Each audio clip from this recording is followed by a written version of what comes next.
동역자라는 제목으로 말씀을 전하겠습니다.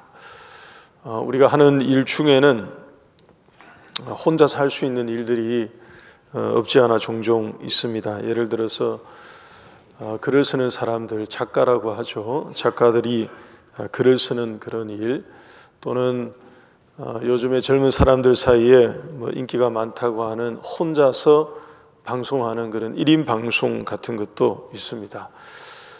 보는 사람, 구독하는 사람의 수가 많으면 웬만한 직업보다도 경제적으로 더 낫다 하는 그런 얘기도 하곤 합니다. 근데 여러분, 그런 일들조차도 실은 오롯이 혼자서만 할 수 있는 그런 일은 아닐 것입니다. 도와주는 사람이 필요하죠. 소위 말해 최소한의 이 스텝들이 필요할 것입니다. 아무리 글을 잘 쓰는 그런 작가, 사람이 있다고 해도, 그래서 글을 쓴다고 해도 그 글을 교정해 주는 사람이 실은 필요합니다. 아마 글 쓰시는 분들이 계시면 아실 거예요. 교정을 해주는 그런 도움이 실은 꼭 필요하죠.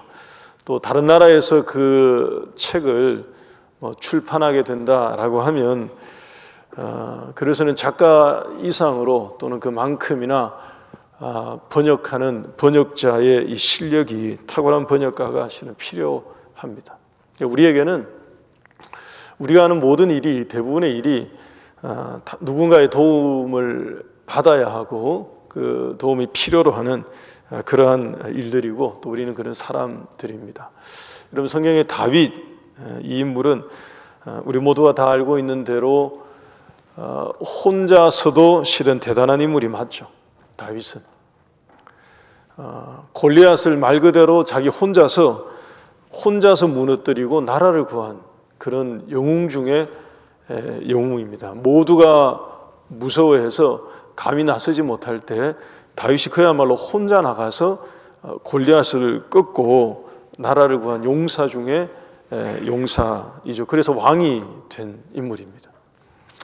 왕이 된 이후에도 나가는 모든 전쟁에서 한 번도 진 적이 없다고 기록하고 있으니까요. 입지전적인 그런 인물이죠. 독보적인 그런 사람이 분명합니다. 성경 안팎에서 실은 다윗은 그런 인물로 인정을 받는 것이 사실이고요. 그럼에도 불구하고 이 사무엘하 이 내용을 보게 되면 그의 통치에 대한 이 마지막 기록인데, 이 기록에 와서 다윗 혼자서 일을 한 게 아니라 여기에 보니까 그를 도와서 전쟁도 같이 하고 함께 나라를 다스리고 또 이기게 했던 그런 조력자들이, 동역자들이 한두 명이 아닌 것을 우리가 알 수 있습니다. 특히 사무엘 23장에 나오는 이 기록된 이 사람들의 이름은 선별된 사람들일 거예요. 이 사람들의 명단이 다가 아니라 이것보다 실제로는 훨씬 더 많은 사람들이 다윗과 함께 전장에서 이긴 용장들이고 또 도왔던 사람들이 있었을 것입니다. 그래서 오늘은 이 말씀을 가지고, 이 말씀 통해서 동역자에 대해서 함께 생각해 보고자 합니다. 하나님께서 이새의 아들 다윗을 만나니 내 마음에 참으로 합한 사람이다 라고 하면서 그를 세워서 하나님의 일, 주님의 일을 하게 하신 것은 분명히 하나님의 주권적인 역사가 맞죠.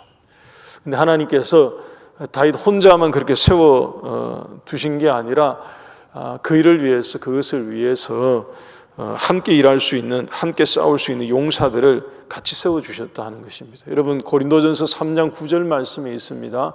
사도 바울이 우리를 가리켜서 뭐라고 말했습니까? 우리는 다 하나님의 동역자들이라고 말했습니다. 저와 여러분들은 하나님과 함께 하나님의 일을 함께하는 동역자들인 줄 믿습니다. 오늘 이 성경 말씀 통해서 그래서 우리 마음 가운데 이런 소망과 소원을 가지고 다윗의 용사들과 같은 그런 신실한 동역자로 세워지기를 소망하는 그런 시간이 될 수 있기를 바랍니다.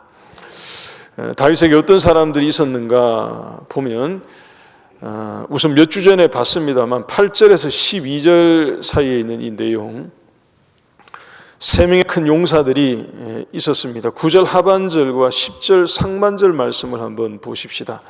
9절 하반절 보시면 블레셋 사람들이 싸우려고 거기에 모임에 이스라엘 사람들이 물러간지라. 세 명의 용사들이 어떤 인물들이었는가 하면 모두가 블레셋을 두려워하여서 물러가고 도망갈 때에 그 와중에 10절 상반절 말씀 이어서 보십시오.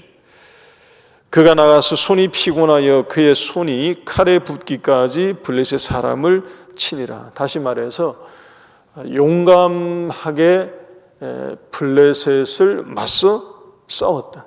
그러니까 위험을 무릅쓰고 또 위협을 무릅쓰고 앞장서서 블레셋과 마주해서 전쟁했던 이 세 명의 큰 용사들입니다. 마치 골리앗과 맞서서 싸웠던 다윗의 모습을 연상하게 하는 그런 용장들이죠. 그러니까 다윗을 닮은 그런 사람들입니다. 여러분, 하나님이 어떤 사람들을 다윗과 함께 그의 동역자로 용사들로 세우셨는가 이렇게 볼 때 바로 이런 사람들입니다. 두려움에 지지 않은 사람들, 두려움에 물러나지 않은 사람들입니다. 성경에 보게 되면 하나님께서 이것을 여러 곳에서 여러 차례 우리에게 실은 경계하시고요, 강조해 주신 부분이 이 두려움에 대해서 강조해 주신 것이 맞습니다. 우리 몇 구절 한번 보십시다. 히브리서 10장 35절 말씀 보게 되면 이렇게 말씀하십니다. 너희 담대함을 버리지 말라. 이것이 큰 상을 얻게 한다고 말합니다. 우리에게 두려움을 이기고 담대함을 놓치지 말라는 거죠. 왜냐하면 그것이 나중에 상 받도록 만들어 줄 거다라고 하십니다. 요한일서 4장 18절 말씀 보면 이런 말씀도 있습니다. 사랑 안에 두려움이 없고 온전한 사랑이 두려움을 내쫓나니 두려움에는 형벌이 있습니다. 두려워하는 자는 사랑 안에서 온전히 이루지 못할 것이다 라고 말씀하십니다. 여러분, 여기에서 말하고 있는 이 두려움을 내쫓는 온전한 사랑은 뭘 말하느냐? 하나님에 대한 사랑을 말하는 거예요. 그러니까 하나님에 대한 완전한 사랑, 믿음을 얘기하는 거죠. 확신을 얘기하는 거죠. 그러니까 하나님에 대한 온전한 사랑을 가지고, 그런 확신을 가지고 두려움을 이기라 하는 그런 말씀입니다. 이게 없으면 하나님에 대한 이 뜨거운 마음과 확실한 이 믿음을 가지고 있지 않으면, 그렇지 못하면 두려움에 그래서 사로잡히게 되면 결국 그것 때문에 형벌에 이르게 될 것이다 라고 말씀하신 건데, 여러분, 요한계시록에 가면 이 말씀을 확증해 주십니다. 요한계시록 21장 8절 말씀도 아울러서 한번 보시면 실제로 그런 말씀을 들려주시죠. 그러나 두려워하는 자들과 믿지 아니하는 자들과 흉악한 자들과, 그리고 쭉 나오죠. 거짓말하는 모든 자들은 불과 유황으로 타는 못에 던져지리니 이것이 둘째 사망이라고 하셨습니다. 말씀하신 그대로 두려워하는 자에게 결국 형벌이 있게 될 것을 알려주신 것입니다. 우리 교회 여러분, 이 말씀 기억하십시다. 그래서 하나님은 우리에게 그야말로 여러 차례 권면하셨습니다. 두려워하지 말라고 말씀하십니다. 무서워하지 말라고 하십니다. 그리고 예수님도 말씀하셨죠. 내니 두려워하지 말라고 제자들에게 말씀하셨어요. 예수님이 떠나가실 때 제자들이 다 벌벌 떨고 걱정하고 근심할 때에도 예수님이 그들에게 권면하셨습니다. 하나님을 믿으니 또 나를 믿으라. 두려워하지 말고 근심하지 말라는 그런 말씀을 여러 곳에서 하셨습니다. 여러분, 우리 가운데에 있을 수 있는 세상에 대한 두려움, 그리고 우리의 삶이 주는 여러 가지 구체적으로 다 할 수 없지만 왠지 마음을 짓누르는 그러한 두려움도 있을 수 있을 것인데, 여러분, 이 모든 두려움을 하나님에 대한 두려움을 가지고 세상이 주는 두려움을 이기며 살아가는 저와 여러분들이 될 수 있기를 주의 이름으로 축복합니다. 두려움을 이기는 담대함을 우리 하나님께서 다윗의 용사들처럼 우리 모든 성도들에게 부어주시기를 다시 한번 주의 이름으로 축원합니다. 여러분, 다윗이 이런 용기 있는 동력자들과 함께 블레셋을 이기고 앞으로 나아가고 또 나아가고 전진했습니다. 하나님이 그들에게 무엇을 주셨느냐? 우리 지난번 설교 때 들어서 기억하실 것입니다. 하나님이 그들에게 큰 구원을 주셨다고 되어 있습니다. 8절에서 12절 사이에 보게 되면 하나님이 그런 자들에게 큰 구원을 주셨다고 되어 있어요.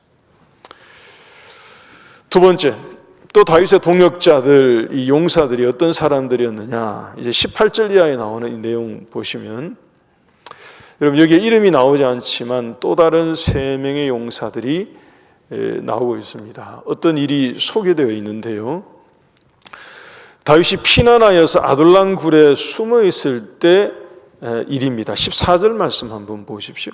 본문 14절에 그때에 다윗은 산성에 있고 그때에 블레셋 사람의 요새는 베들레헴에 있는지라. 다윗의 처지가 이때 당시에 굉장히 딱했습니다. 사울의 칼날을 피해서 광야로 도망 나와서 전전긍긍하는데, 그래서 산속에 있는 아둘람 굴에 숨어 지냈다 하는 거죠. 근데 그때 때마침 또 블레셋은 이스라엘을 공격하기 위해서 일단의 무리들이 들어왔던 것으로 보입니다. 그래서 다윗은 산속에 굴 속에 숨어 있는데, 이 블레셋 사람들은 이스라엘을 공격해 와서 베들레헴 성문 곁에 아마 일정한 무리들이 진치고 있었던 것으로 보여요. 다윗의 입장에서는 어땠을까요? 몸과 마음이 다 고나고 피곤하죠. 아마 목도 마르고 배도 고프고, 다윗과 함께 움직인 사람들이 다 비슷한 처지에 있었을 것입니다. 돌아가고 싶은 마음이 들겠죠. 돌아가고 싶어도 사울의 칼날의 위협이 있으니 돌아가지 못하고, 그리고 다윗은 골리앗을 꺾었기 때문에 블레셋 사람들에게는 원수가 되어 있던 상황이거든요. 블레셋 사람들의 위협도 있고 사울의 위협도 있고, 그래서 돌아가고 싶어도 실은 돌아갈 수가 없고요. 돌아가지 않고 계속 숨어 있으려니까 그것도 고달픈 일이고요. 상황 자체가 굉장히 딱하고 어려운 그런 형편 가운데 있었습니다. 여러분, 그런 중에 15절 말씀 보시면, 근데 다윗이 문득 이런 마음이 들었던 것 같습니다. 다윗이 자기가 떠나온 고향이죠. 베들레헴은 자기 고향 동네인데, 고향 동네에 있는 우물의 물을 마시고 싶은 생각이 들었던 것 같습니다. 여러분, 우리도 그럴 때가 있지 않습니까? 그리울 때가 있죠.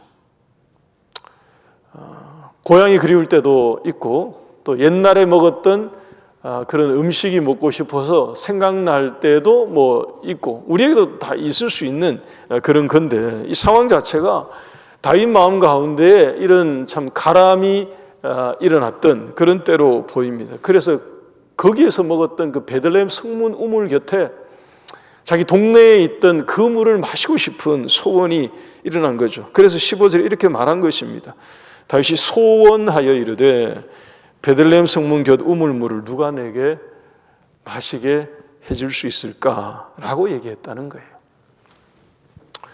여러분, 왕이 이렇게 말하면, 솔직히 말하면 주변 사람들이 다 피곤하죠. 왕이 이런 식으로 말하면 주변 사람들 참 힘듭니다. 뭐 이런 거 아니겠습니까? 내가 꼭 먹겠다는 건 아니지만 오늘 왠지 그 동네 우물 물이 먹고 싶구나, 뭐 이런 식으로 얘기를 한 것 같은데, 이게 이제 이 주변에 있는 용사들이 들을 때는 실은 이게 힘이 쓰이는 거죠. 그 숨어 있는 산의 계곡에도 물이 있었을 텐데 다윗이 하여튼 이렇게 말을 한 것입니다. 이렇게 했더니만 16절 보십시오. 3명의 용사들이 진짜로 나선 것입니다. 이 우물물을 또 오겠다고. 16절에 가서 블레셋 사람의 진영을 돌파하고 지나가서 베들레헴 성문 곁 우물물을 길러 가지고 다윗에게로 왔다는 거예요. 여러분, 대단한 충성이 아닐 수 없죠.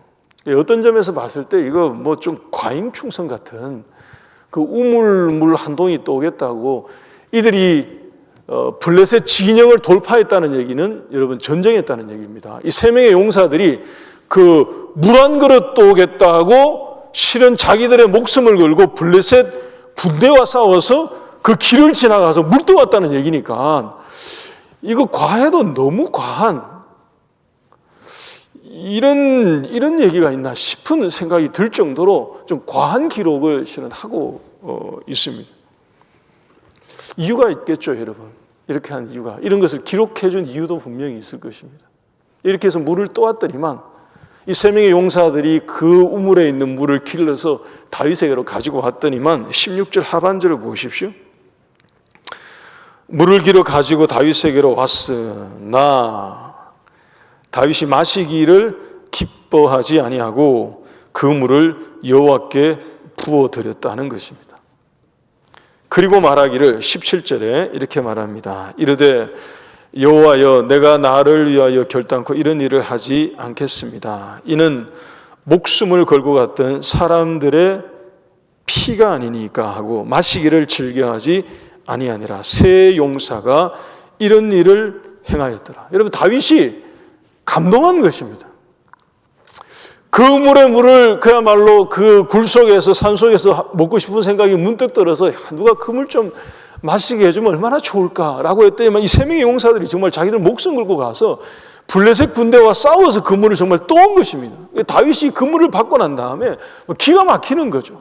이게 물로 보이지 않는 것입니다. 이 세 명의 용사들의 피로 보인 거죠. 마음에 감동이 되고 감격이 되고 감사한 마음이 드니까 이 물을 차마 자기가 마시지 못하고 하나님께 부어드려 버린 것입니다. 여러분 이 장면은 한마디로 말하면 이런 거예요. 뭐 과잉충성을 보여주고 이런 차원이 아니고요. 뭐 까탈스럽게 그런 물을 찾나 옆에 있는 물 마시면 되지 이런 차원을 보여주는 게 아니라 이 장면이 이 사건이 이 내용이 우리에게 보여주는 것은 명확합니다. 다윗의 갈증을 이기게 만드는 용사들의 충성을 보여주는 거예요. 다윗이 가지고 있었던 그의 목마름과 그의 소원을 이루게 만드는 그런 용사들의 충성을, 그들의 용사들의 충성이 실은 다윗의 갈증을 해갈해 버린 거죠.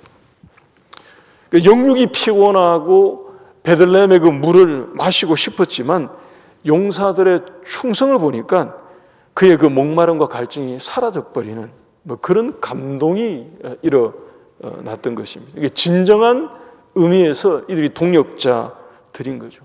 그러니 다윗이 감히 그것을 자기가 마시지 못하고 하나님께 드리는, 여러분 잘 보세요.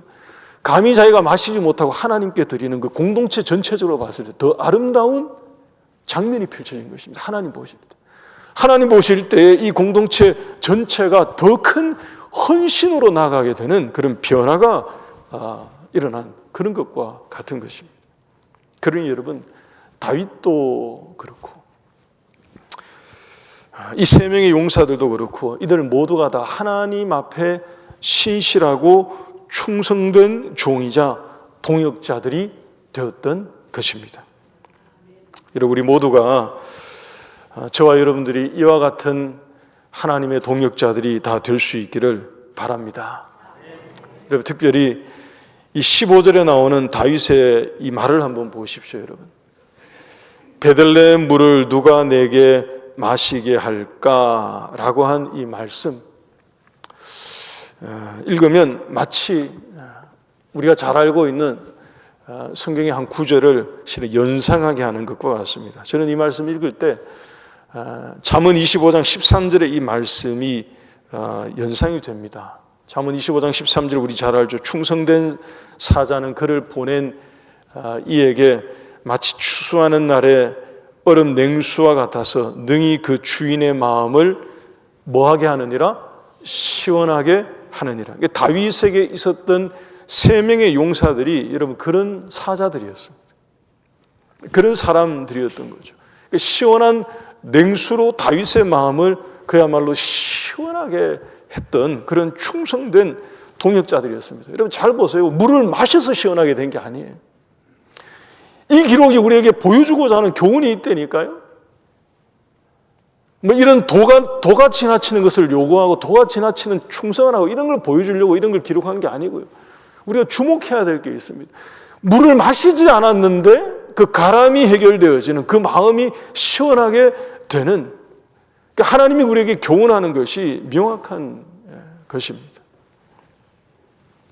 저와 여러분들이 하나님 앞에 한 번 더 권면드립니다. 하나님 앞에 다윗의 용사들과 같은 그런 신실하고 충성된 종이 되어서 우리 하나님의 마음을 이렇게 시원하게 해드리는 그런 주의 종들이 다 될 수 있기를 주의 이름으로 축복합니다. 여러분, 여기에 나오는 18절 이하에 이제 쭉 기록된 이 다윗의 용사들은 전부 하나같이 다 그렇게 충성된 동역자들이었습니다. 여러분, 그 중에서도 이 한 사람을 한번 보십시다. 맨 마지막에 나오는 용사 이름을 한번 보십시오. 맨 마지막에 나오는 39절에 나오는 익숙한 이름이죠. 누가 나옵니까? 햇사람 우리야. 우리가 너무 잘 알고 있는 이름이죠. 이 사람 누굽니까? 그렇죠. 다윗의 죄로 말미암아 비극적으로 죽임을 당했던 다윗의 용사였어요. 이 사람이야말로 진짜 비통하게 자기의 생애를 실은 끝맺음한 사람입니다. 자기는 전혀 모르고 사실은 죽임을 당했던 인물이거든요. 이 우리아는 전장에서 돌아와서도 끝끝내 자기 집으로 들어가지 않고요, 다윗 왕을 지키겠다고 왕궁 옆에 머물렀던 사람이 이 우리아입니다. 그리고 다시 최전선으로 보내져서 다윗이 자기 죄를 덮어버리겠다고 그를 가장 극렬한 전쟁이 일어나는 그 전선으로 보내서 전사하게 만들어서 삶을 마감했던 그런 인물이 이 우리아죠. 말 그대로 죽기까지 충성한 사람입니다. 죽도록 충성한 인물이 이 사람이죠. 다윗은 이 사람의 이름이 여기에 기록된다는 것이 자기에게는 견디기 어려운 찔림이었을 거예요. 다윗 왕의 입장에서는 다른 사람은 몰라도 하나님이 우리아의 이름은 여기에 기록하지 않기를 바랬을지 모르겠습니다. 왜냐하면 너무 부끄럽고 창피하니까요. 생각하면 생각할수록 쥐구멍이라도 들어가고 싶은 그런 심정이었을 것입니다. 우리아의 이름만큼은 여기에 없는 게 참 좋겠다 싶은 생각을 다윗은 했는지 모르겠습니다. 여러분, 이게 교훈이 되지 않습니까? 그런데 하나님은 우리아의 이름을 놓치지 않아요. 사무엘하 23장에서 그가 다윗의 용사였음을 오히려 눈에 더 잘 보이도록 마지막에 기록해 놓는 거 보세요. 가운데 있으면 우리가 막 그냥 대강 읽고 넘어갈 텐데 마지막에 딱 나오니까 이게 눈에 딱 들어와요. 잊지 말라고 실은 보여주는 것과 같은 그런 기록입니다. 충성스러운 용사였음을. 다윗에게는 정말 우리아가 정말로 충성된 용사이자 동역자가 맞죠. 여러분, 예수님이 요한계시록에서 서머나 교회의 성도들을 가리켜서 하신 말씀이 있습니다. 죽도록 충성하라, 그리하면 생명의 관을 너에게 주겠다라고 말씀하신 게 있죠. 그야말로 목숨을 걸고 충성했던 이 다윗의 용사들입니다. 자기의 생명을 던져서 충성했던 그런 용사들이죠. 하나님이 이들의 이름을 기억하고 책에 기록해 주신 것처럼 저와 여러분들의 이름을 우리가 그런 동역자들이 되어서 하나님의 생명책에 기록해 주시는 그런 은혜가 있기를, 그 생명의 면류관을 우리 모두가 받아 누리기를 주의 이름으로 축원합니다. 여러분, 오늘은 11월 마지막 주일입니다. 이제 12월 됩니다. 연말이 된 거죠. 연말이 되어서 교회는 이제 섬길 분들을 또 찾고 내년을 준비하고 있습니다. 여러분 꼭 기억하시기 바랍니다. 교회에서 주님을 위해서 하는, 하나님을 위해서 하는 하나님의 모든 일들은 꼭 유념하시기 바랍니다. 여러분, 이것은 개인전이 아니에요. 이것은 개인 종목이 아니고요. 이건 단체전입니다. 단체 종목이에요. 특정한 개인이 혼자서 잘한다고 또는 잘할 수 있다고 해서 잘 되어가고 이런 차원의 개인 종목이 아니라고. 교회에서 하는 이 일은 단체가 하는 경기와 같은 그런 것입니다. 그럼 축구나 야구 같은 종목 보십시오. 우리나라에 뭐 월드 클래스라고 다 얘기하는 손흥민이가 있어서, 손흥민 선수가 있어서 한국의 축구가 여러분 경기하면 늘 이깁니까? 월드컵 겨우 나가잖아요. 솔직히 말해서 월드컵 겨우 나가는 거 아닙니까? 혼자서 월드 클래스라고 해서 팀 전체가 월드 클래스가 되는 게 아니거든요. 왜냐하면 그게 단체 종목이라서 그런 거죠. 근데 딴 팀에 가면, 본인 팀에 가면 또 수준이 또 다른 실력을 보이죠. 왜냐하면 그게 종목이 그런 종목이라서 그런 거죠. 이게 개인전이 아니라 단체전이라서 그렇습니다. 여러분, 교회의 일은 우리 모두가 동력자가 되어서 함께 일하는, 이것은 단체 종목입니다. 단체전입니다. 누가 특정한 사람이 내가 다 할게 라고 해서 그렇게 한다고 해서 되는 그런 게 아니고요. 그렇게 되면 그 다음에 꼭 다른 어떤 이슈들이 생겨요. 다른 어려움이 생기고요. 탈이 생기고요. 힘이 들게 되고요. 그런 게 있어요. 우리 모두가 함께 일하는, 같이 동역자가 되어서 서로가 서로에게 힘이 되어주고 손발이 되어서 함께 가는 것임을 분명히 알고, 오늘 이 말씀 기억하셔서 우리 모두가 서로가 서로에게 다윗의 용사들과 같은 그런 좋은 동역자가 되어주시기 바랍니다. 우리 모두가 하나님의 동역자이면서 동시에 우리 서로에게 충성하는, 서로에게 힘이 되는 그런 동역자가 되어서 하나님 기뻐하시는 그런 일을 함께 이루어가는 우리 한올교회가 꼭 될 수 있기를 주의 이름으로 축원합니다.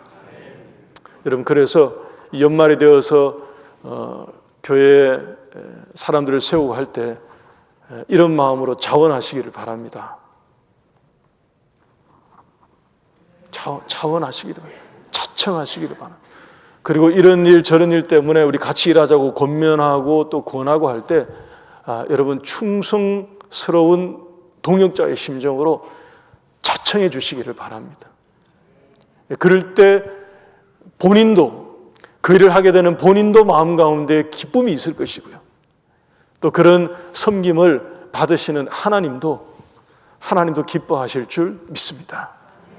우리 한울교회가 그런 공동체가 되고 우리 모든 성도들이 그런 마음으로 2025년을 함께 세워갈 수 있도록 우리가 그런 마음의 결심과 다짐이 있기를 바랍니다. 여러분, 끝으로 한 가지만 제가 덧붙이겠습니다. 이 사무엘하 23장 오늘 이 말씀에 나오는 다윗의 용사들의 이름을 쭉 보면 다른 사람들은 몰라도 이 사람은 꼭 있어야 될 것 같고 꼭 있어야 하는 한 명의 이름이 보이지가 않습니다. 저는 이 사람이 꼭 있을 거라고 생각하고 당연히 있다라고 생각하고 읽다가 보니까 없어서 발견하게 됐어요. 다윗의 통치 가운데 이 사람의 이름이 빠진다는 것은 실은 말이 안 되거든요. 딴 사람은 좀 과하게 표현하면 이 사무엘하 23장에 나오는 이 이름들을 다 빼더라도 그 사람의 이름은 실은 들어가야 되는 인물이 있습니다. 다윗의 옆에는.